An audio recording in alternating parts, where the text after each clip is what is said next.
Court ఇచ్చినటువంటి అనేక తీర్పుల మీద రివ్యూలు జరుగుతూ ఉంటాయి. ఆ రివ్యూలు వేయడం అనేటటువంటిది జరుగుతూనే ఉంటుంది.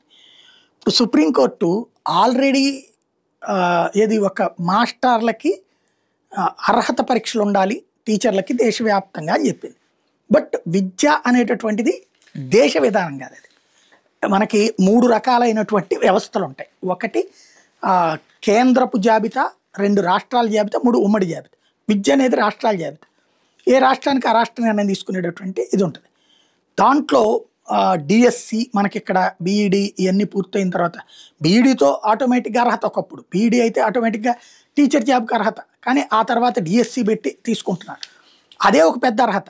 కానీ టెట్ అనేది పెట్టమని చెప్పడం, ఆ టెట్ ద్వారా సెలెక్ట్ చేయమని చెప్పడం, అది కూడా 2011లో తీర్పు ఇచ్చినప్పుడు దాని మీద అమలు చేయకపోతే ఇప్పుడు అమలు చేయడానికి దేశంలో తొలి రాష్ట్రం ఆంధ్రప్రదేశ్ అవుతుంది టెట్ నిర్వహించడం అన్నటువంటి. అంటే ఆల్రెడీ పాఠాలు చెప్తున్న టీచర్లకి ఇప్పుడు పాఠాలు చదవాలి, మార్కులు వేసే టీచర్లకి ఇప్పుడు మార్కులు వేస్తారు. అర్హత పరీక్ష ఇప్పుడు అర్హత ఏంటి, పాఠాలు చెప్పేవాడికి ఇప్పుడు అర్హత ఏంటి? అదే విచిత్రం. కోర్టులో రివిజన్ పిటిషన్ వేయకుండా మాస్టర్లకు పరీక్షలు పెట్టేటటువంటి కార్యక్రమం బిగించేశారు. 130,000 మంది పరీక్ష రాయాల్సి వస్తుంది. దీన్నే ఇప్పుడు ఉపాధ్యాయ సంఘాలు నిలదీస్తున్నాయి. అన్ని రాష్ట్రాలు సుప్రీంకోర్టులో పిటిషన్ చేస్తుంటే ఇక్కడేమో ఆల్రెడీ ఉద్యోగాలు చేస్తున్న టీచర్లని ఈ రూట్లో ఇబ్బంది పెట్టడం ఏంటి మీరు?